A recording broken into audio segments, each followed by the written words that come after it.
CM Pushkar Singh Dhami ने की प्रदेश मंत्रिमंडल बैठक। उच्च शिक्षा, प्राथमिक शिक्षा, राजस्व, खाद्य आपूर्ति, वित्त एवं गृह खनन विभाग से जुड़े अहम प्रस्तावों पर लगी मुहर।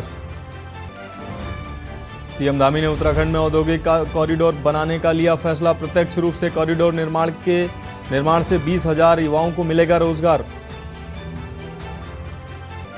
पूर्व सीएम त्रिवेंद्र सिंह रावत को महाजन संपर्क अभियान की मिली बड़ी जिम्मेदारी। यूपी की लोकसभा सीट बांसगांव आजमगढ़ का बनाया इंचार्ज।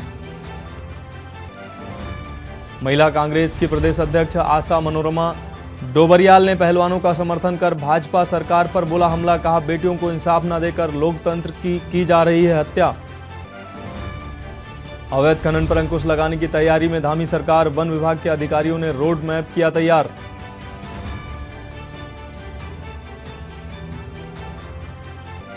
और केदारनाथ में लगा भक्तों का तांता। 22 घंटे तक खुल रहे हैं बाबा के कपाट। खराब मौसम के बीच अब तक 6 लाख से अधिक श्रद्धालुओं ने किए दर्शन। आप देख रहे हैं के न्यूज, खबरों का सारथी।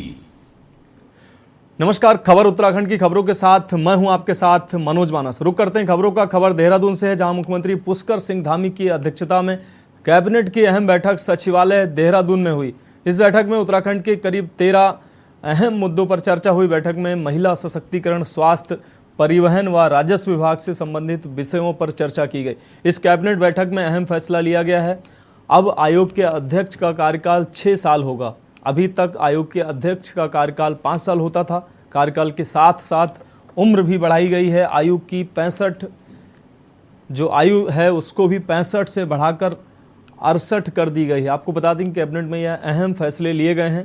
केदारनाथ धाम में बनाए जा रहे 4 चिंतन शिविर के नक्शे पास करने की 75 लाख रुपए फीस माफ कर दी गई है। विद्युत विभाग की 2021-22 वार्षिक लेखा रिपोर्ट को सदन पटल पर रखने की मंजूरी मिल गई है। वहीं राजस्व विभाग में संग्रह अमीन की सेवा नियमावली में भी संशोधन को मंजूरी दी गई है।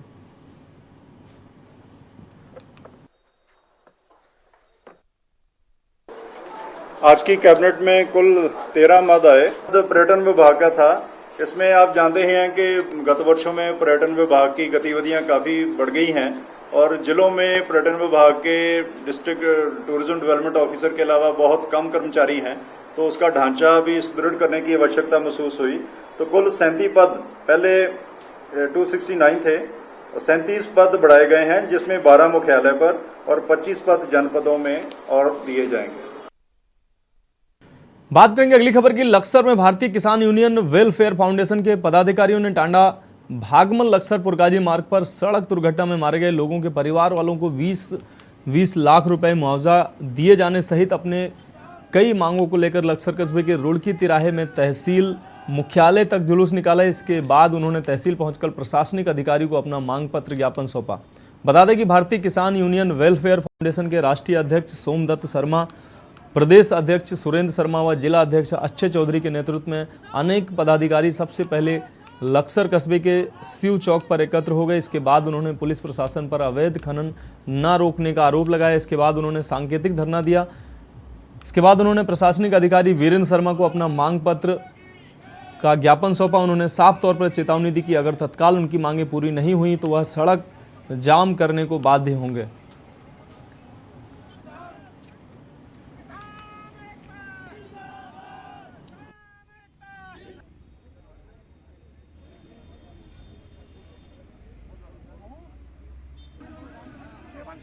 ये पूरे हरिद्वार जिले की है। हमने समस्त जिले के लिए है। जो अभी पिछले कुछ दिन पर बहुत ज़्यादा तेज़ हवा चली है, उसमें किसानों का बहुत ज़्यादा नुकसान हुआ है। उसकी भरपाई के लिए भी हम किसानों के लिए आवाज़ उठा रहे हैं आज, और समस्त क्षेत्रवासियों के लिए ही हम पूरी मांग कर रहे हैं। अपने किसानों के, हर जगह के किसानों के लिए मांग कर रहे हैं अपनी। हमारा संगठन जो है भ्रष्टाचार के खिलाफ है, और आजकल जो है इतना भ्रष्टाचार हो गया जिसका कोई हिसाब नहीं है। अभी खनन माफियाओं का बुरा हाल है यहाँ पे, और अभी कई मौत हो चुकी है, लेकिन सरकार के कान पे जो है जूनी रह रही। और हम बिजली की, पानी की, ये आवारा जो पशु हैं उनके लिए, और बहुत सारी समस्याएं किसानों की जो भी हैं उनके लिए लड़ाई लड़ रहे हैं। और लड़ते रहेंगे जब तक हमें न्याय नहीं मिलेगा। ये हम क्षेत्र की 11 समस्याओं को लेकर के उप जिलाधिकारी के माध्यम से मुख्यमंत्री को ज्ञापन दे रहे हैं कि लक्सर क्षेत्र में अवैध खनन जो चल रहा है उससे 8 मौतें हुई हैं, उनके परिवार वालों को 20 लाख रुपए मिले जाए और जो अवैध खनन चल रहा है उस पर बंद होना चाहिए। और जो हमारे अन्य प्रदेशों में बिजली किसानों की माफ है, उत्तराखंड के अंदर भी ये उत्तराखंड बिजली उसका प्रदेश है, ऊर्जा प्रदेश है, तो यहाँ भी किसानों को बिजली फ्री मिलनी चाहिए। इन मुद्दों को लेकर के हम आज जो ज्ञापन दे रहे हैं। खबर हल्द्वानी से। हल्द्वानी में कमिश्नर दीपक रावत ने राष्ट्रीय राजमार्ग और स्टेट राजमार्ग के अधिकारियों के साथ बैठक करते हुए कुमाऊं मंडल में सड़कों की प्रगति को लेकर समीक्षा बैठक की। इस दौरान 5 सड़कों के मामले वन विभाग में भूमि हस्तांतरण को लेकर लंबित पाए गए। इसके अलावा काशीपुर और बागेश्वर में राष्ट्रीय राजमार्ग द्वारा किए जा रहे सड़कों के काम में भी भारी देरी पाई गई। कुमाऊं कमिश्नर दीपक रावत ने राष्ट्रीय राजमार्ग व स्टेट राजमार्ग के अधिकारियों से जल्द सड़कों के कार्यों को पूरा करने के निर्देश दिए। कुमाऊं कमिश्नर ने बताया कि राष्ट्रीय राजमार्ग के अन्य प्रोजेक्ट में निर्माण कार्य संतोषजनक हो रहा है। जल्द से जल्द पहाड़ व मैदानी इलाकों में बेहतर कनेक्टिविटी के प्रयास किए जा रहे हैं।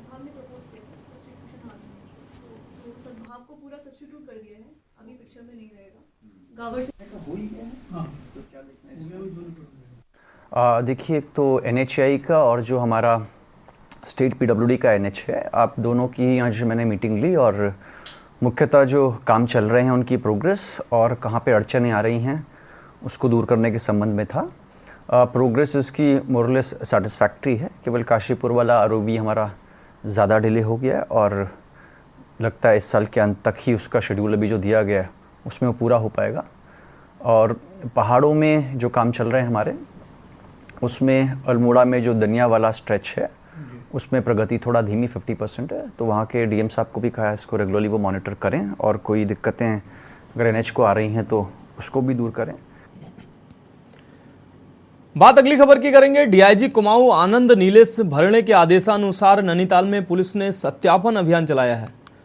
पर्यटन व्यवसाय से जुड़े घोड़े चालक, होटल गाइड, टैक्सी चालक और अलग अलग क्षेत्र से कार्य कर रहे बाहरी लोगों का पुलिस ने सत्यापन किया है। नैनीताल कोतवाल धर्मवीर सोलंकी ने बताया कि पर्यटन व्यवसाय से जुड़े बाहरी लोगों का सत्यापन किया जाना है। नैनीताल आने वाले पर्यटकों के साथ किसी तरह कोई लूटपाट न हो सके। कोतवाल धर्मवीर सोलंकी ने कहा कि बाहरी राज्यों से काम करने आए लोग अपना सत्यापन का प्रमाण पत्र संबंधित थाने में जमा कराएंगे। बावजूद भी कोई व्यक्ति बिना सत्यापन के पकड़ा जाता है तो उसके खिलाफ कानूनी कार्रवाई करने के साथ ही 10,000 का चालान भी किया जाएगा।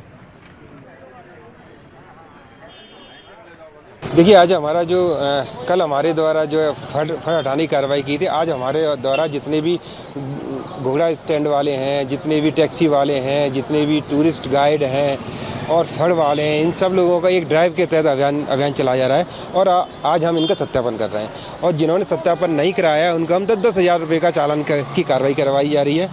तथा जो उत्तराखंड स्टेट के बाहर के रहने वाले हैं, ये उनकी खुद की जिम्मेदारी है कि वो वहाँ से सत्यापन करा के लाएंगे।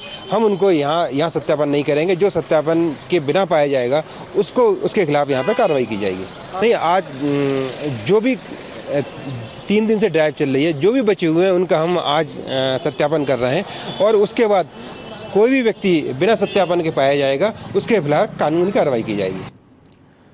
रुक करेंगे अगली खबर का। भीमताल विधानसभा के ओखल कांडा से आए ग्रामीणों ने ग्रामीण क्षेत्र में हुए निर्माण कार्यों में भ्रष्टाचार का आरोप लगाते हुए जांच कराए जाने की मांग की है।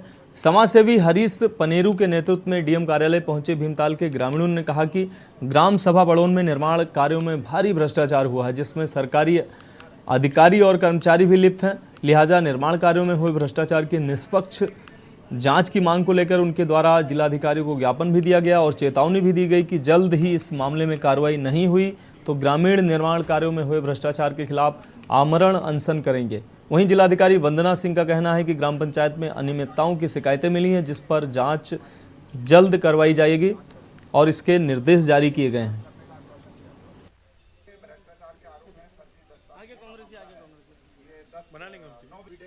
भीमताल विधानसभा के अंतर्गत ओखलकांडा में ग्राम पंचायत बड़ौन के ये हमारे BDC सदस्य तमाम ग्रामीण आए हैं। ये पिछले 4 महीने से CDO साहब से, जिला अधिकारी जी से जो पूर्व के रहे उनसे और DPRO से ये गुहार कर चुके हैं कि 100% पुख्ता प्रमाण दे चुके हैं कि फर्जी दस्तावेज है और पेमेंट में धोखाधड़ी हुई है, काम 1 रुपये का नहीं हुआ है और पूरी विधानसभा में इस तरह से भ्रष्टाचार के मुद्दे सामने आ रहे हैं। तो लगातार हम संघर्ष हैं, लेकिन सत्ता के दबाव में सत्ता से जुड़े हुए लोग इन मुद्दों को दबा रहे हैं और भ्रष्टाचार को पनाह दे रहे हैं। और निश्चित रूप से जो क्लास 1 अधिकारी हैं, DPRO हैं या उनके अधीनस्थ जो भी हैं, उन्होंने इसमें बड़े स्तर पर पूरे विकासखंड में भ्रष्टाचार किया है। निश्चित रूप से इसकी जांच होनी चाहिए और आज हम जिलाधिकारी से मिल रहे हैं। अगर इस पर जांच नहीं होती है तो विकास भवन भीमताल में ये सारी ग्रामीण जन आंदोलन कर वहीं पर आमरण अनशन पर बैठेंगे, क्योंकि हमको भ्रष्टाचार के दोषियों को सजा दिलानी है। आज काफ़ी सारी समस्याएं जनता के माध्यम से सामने आई हैं, जिसमें ओखल कांडा का भी एक मैटर आया है, जिसमें कुछ ग्राम पंचायत में जो कार्य हुए हैं उनमें अनियमितता की शिकायतें लोग लेकर आए थे। तो मैंने DPRO को पर्सनली उसमें जाकर जांच करने के निर्देश दिए हैं। पूर्व में भी वो मैटर सामने आ चुका है और उसमें शायद एक जांच पहले भी हुई है, उसकी रिपोर्ट लेकिन इस कार्यालय को उपलब्ध नहीं है। तो DPRO को ये निर्देश दिया गया है कि वो खुद जाएंगे मौके पर और मौके पर जो काम हुए हैं उनको भी देखेंगे, रिकॉर्ड भी देखेंगे, जिस तरह के आरोप लग रहे हैं उनमें कितनी सत्यता है उसकी एक रिपोर्ट बनाकर भेजेंगे। यदि आरोप सही पाए जाते हैं, जो दोषी होंगे उन पर कार्रवाई करी सारथी। ब्रेक के बाद आपका स्वागत है। रुक करते हैं अगली खबर की ओर। खबर मसूरी से है, जहां पर्यटन नगरी में हो रही मूसलाधार बारिश के बाद जनजीवन अस्त व्यस्त हो गया। वहीं मॉल रोड के साथ ही अन्य जगहों पर भी जलभराव होने से आवाजाही में भारी परेशानी का सामना करना पड़ रहा है। आपको बता दें कि मूसलाधार बारिश से जहां सड़कों पर जगह जगह मलबा आ गया है, विश्व प्रसिद्ध केम्प्टी फॉल भी उफान पर है और प्रशासन द्वारा आसपास के दुकानदारों और पर्यटकों को केम्प्टी फॉल में जाने की अनुमति नहीं दी गई है। आपको बता दें कि बताते चलें कि विगत 2 दिनों से हो रही भारी बारिश से शहर की स्थिति बदहाल हो गई है। ऐतिहासिक मॉल रोड के सौंदर्यीकरण के कार्य के तहत पूरी मॉल रोड पर जगह जगह जलभराव होने के कारण पैदल चलना मुश्किल हो गया। सबसे अधिक परेशानी स्कूल जाने वाले छात्र छात्राओं को हो रही है। अभी भी मौसम का मिजाज बदला हुआ है। लगातार बारिश होने से तापमान में भी भारी गिरावट दर्ज की जा रही है।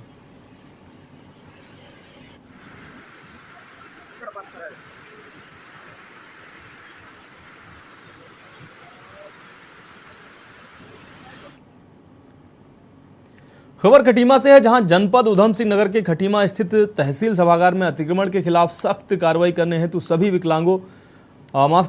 विभागों की एक संयुक्त बैठक का आयोजन हुआ है। आपको बता दें कि उत्तराखंड सरकार का सख्त आदेश है कि प्रदेश में सरकारी भूमि पर जहां भी अतिक्रमण हुआ है उसको तत्काल हटाया जाए। इसी क्रम में खटीमा के तहसील सभागार में पुलिस विभाग, राजस्व विभाग, सिंचाई विभाग, कृषि विभाग, लोक निर्माण विभाग तथा वन विभाग सहित सभी विभागों के अधिकारियों कर्मचारियों की उपस्थिति में एक संयुक्त बैठक का आयोजन किया गया, जिसमें सभी विभागों को अतिक्रमण वाली जगहों को चिन्हित कर एक सूची बनाने तथा संबंधित को नोटिस जारी करने हेतु दिशा निर्देशित किया गया, जिसमें एक समय सीमा निर्धारित करने हेतु कहा गया ताकि निश्चित समय सीमा के बाद अतिक्रमण को हटाया जा सके।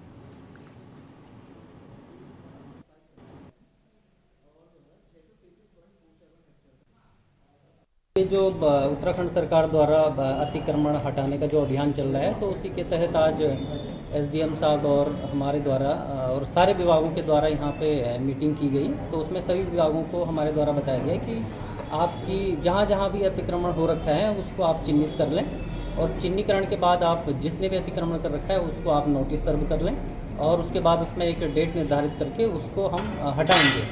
तो उनको हम पूरा पुलिस फोर्स और जो भी मदद होगी हमारी तरफ से हम पूरा वो करेंगे और एक टीम वर्क है, इसमें हम सभी विभागों को मिलकर अतिक्रमण को हटाना है। जिलाधिकारी महोदय की तरफ से भी हमें पत्र आया है, हमारे द्वारा भी समय समय पर अपनी ओर से अतिक्रमण हटाया जाता रहा है। इसी संबंध में हमने समस्त विभाग तहसील के अंतर्गत जो आते हैं उनकी आज एक बैठक बुलाई थी, जिसमें समस्त विभागों से सूची मांगी गई है कि उनकी कौन कौन सी भूमि अतिक्रमित है ताकि फर्दर उसमें अतिक्रमण हटाया जा सके। तो कुछ विभागों द्वारा एक सूची भी प्रोवाइड की गई है, उसके संबंध में हम कल से कार्रवाई शुरू करेंगे।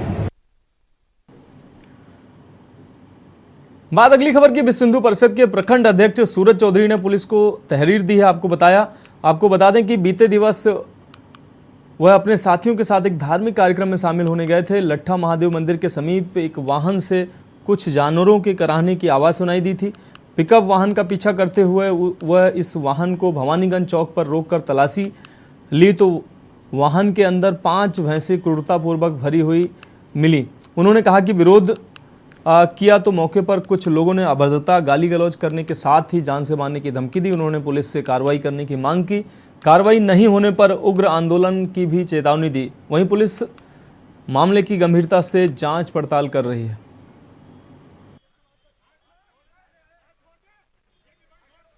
लोग वहाँ पर जूस वितरण कर रहे थे, मीठा शरबत दे रहे थे, तो सामने से एक वाहन निकला जिसमें से जानवरों के कर्राने की आवाज़ आ रही थी। उसका पीछा किया। भवानीगंज चौक पर जाम लगा था, उस जाम में वो गाड़ी रुकी। गाड़ी रुकने के बाद में जब हमने देखा तो उस पिकअप के अंदर 5 भैंसें भरी हुई थी। जैसे ही चेक किया तो देखा, उसके बाद में वो जो भैंसों का ठेकेदार है दानिश कुरैशी, वो मौके पर आता है और बड़े गुस्से में माँ बहन की गालियाँ देता है और कहता है तू काफ़ी लंबे समय से मुझे परेशान कर रहा है, यदि भविष्य में तू मेरी गाड़ी के आगे आया तो तुझे गाड़ी से दबाकर जान से ख़त्म कर दूंगा। बात अगली खबर की। दिल्ली की साक्षी की निर्ममता से हत्या करने वाले साहिल को फांसी दिए जाने की मांग पूरे देश में हो रही है। वहीं हल्द्वानी में भी एक श्रेष्ठ समाज के कार्यकर्ताओं ने सिटी मजिस्ट्रेट ऋचा सिंह को पीएम मोदी को ज्ञापन देकर हत्यारे साहिल को मौत की सजा दिए जाने की मांग की है। संस्था से जुड़े कार्यकर्ताओं ने कहा कि जिस प्रकार से आतंकवाद का कोई नियम कानून नहीं होता, ठीक उसी प्रकार से मानवता के आतंकवादी लव जिहादी मोहम्मद साहिल खान ने दिल्ली के साक्षी को सरेआम चाकू से गोद कर पत्थर से कुचलकर निर्मम हत्या कर अपने महत्वाकांक्षी आतंकवादी होने का सबसे बड़ा सबूत दिया है। इसलिए बिना देर किए मानवता पर कलंक साहिल को फांसी दी जानी चाहिए। कार्यकर्ताओं ने कहा कि साहिल खान को तुरंत फांसी देकर उसकी मौत का वीडियो बनाकर सार्वजनिक किया जाना चाहिए, जिससे जैसी करनी वैसी भरनी के स्लोगन को और प्रखर कर भविष्य में होने वाली अनहोनी घटनाओं से बचा जा सके और भारत सरकार ऐसे लव जिहादियों आतंकवादियों के विरुद्ध तत्काल सार्वजनिक तौर से फांसी देने का कानून बनाए, जिससे हमारे भारत देश को अपराध मुक्त बनाया जा सके।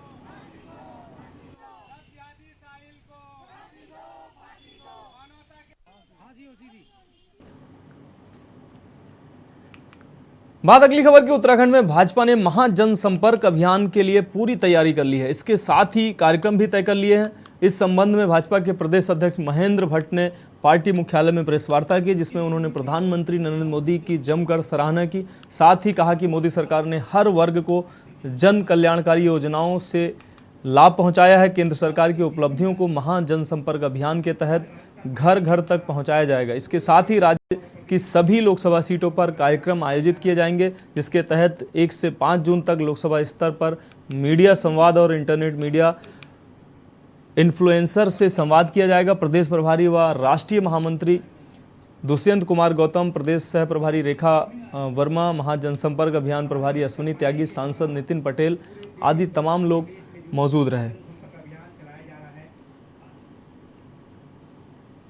महासंपर्क अभियान के तहत उत्तराखंड के अंदर हमने अपने सभी मोर्चे प्रकोष्ठों को कार्यक्रम दिए हैं और उस कार्यक्रम को लेकर कोई घर न छूटे, कोई परिवार न छूटे जहाँ तक हम केंद्र सरकार की राय से उपलब्धियों को न पहुँचा सकें। हमारा प्रयास रहेगा हर घर तक अपने विषय को लेकर जाना और 2024 के लिए जनता का आशीर्वाद मोदी जी के लिए प्राप्त करना।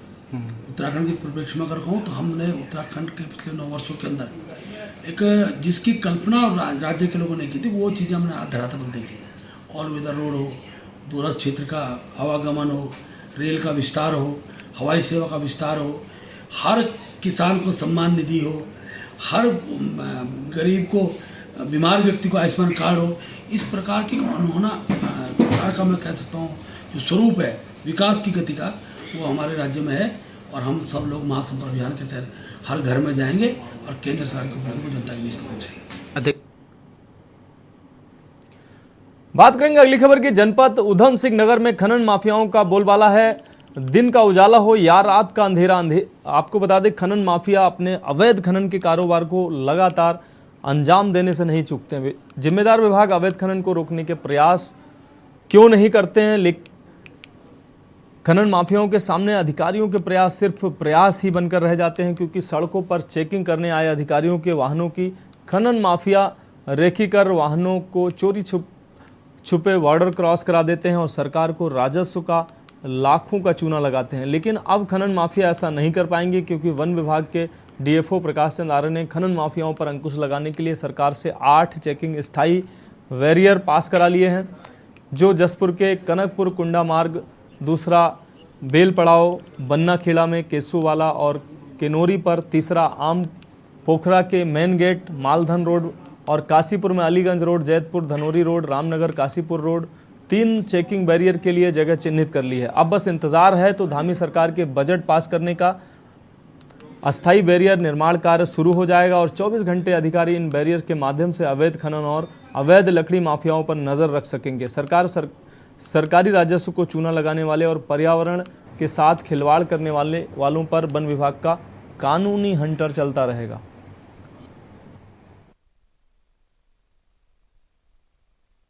खनन तो तराई पश्चिमी के साथ जुड़ा ही हुआ है। बहुत सारी हम लोग रात दिन इसमें लगे हुए हैं, हमारा स्टाफ और फील्ड के सभी कर्मचारी इसमें लगे हुए हैं। और लेकिन फिर भी अब कुछ और करने की आवश्यकता थी, इसलिए जो कि ऐसे सभी रास्ते चिन्हित किए गए हैं जहाँ से कि अवैध खनन का जो माल है वो चोरी होता है। उस चोरी को रोकने के लिए ऐसी कुछ सेंसिटिव एरिया सेलेक्ट किए हैं। उन सेंसिटिव एरिया पे हम लोग बैरियर लगाएंगे और वहाँ स्टाफ को पोस्टिंग करेंगे, स्टाफ वहाँ रहेंगे, तब जाकर के ये सारी चीज़ गाड़ियाँ जो भी जाएंगी वो चेक होते हुए जाएंगी। तो उससे हमें उम्मीद है कि हम अवैध खनन पर काफ़ी नियंत्रण हो जाएगा। टोटल 8 बैरियर तो हमको नए लगाने हैं। वो अलग अलग बैरियर हैं, 3 काशीपुर में, बन्ना खेड़ा में, जसपुर में और आम पोखरा में, इस तरह से हैं। तो ये 8 बैरियर जब लगेंगे तो उनकी सभी की स्वीकृति प्राप्त हो गई है।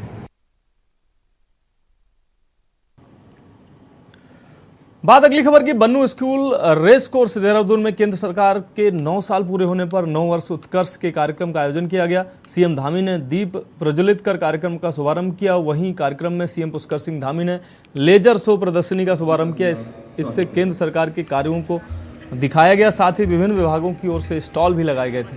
कार्यक्रम को संबोधित करते हुए सीएम धामी ने कहा कि केंद्र सरकार ने जन कल्याण की कई योजनाएं चलाई हैं। देश में नई कार्य संस्कृति की शुरुआत हुई। आज सारी योजनाएं गरीब कल्याण के लिए समर्पित हैं। आयुष्मान योजना, उज्ज्वला योजना, प्रधानमंत्री आवास योजना का भी सीएम ने जिक्र किया। उन्होंने कहा कि कांग्रेस ने 60 साल के कार्यकाल में सिर्फ 8 लाख लोगों को आवास दिए, जबकि मोदी सरकार ने मात्र 9 साल के कार्यकाल में 3.5 करोड़ लोगों को आवास दिया है। पहले जो आवास मिलते थे वह प्रतीकात्मक होते थे। मोदी कार्यकाल में जो आवास मिल रहे हैं उनमें शौचालय, रसोई, बैठक रूम भी तमाम सुविधाएं उपलब्ध हैं।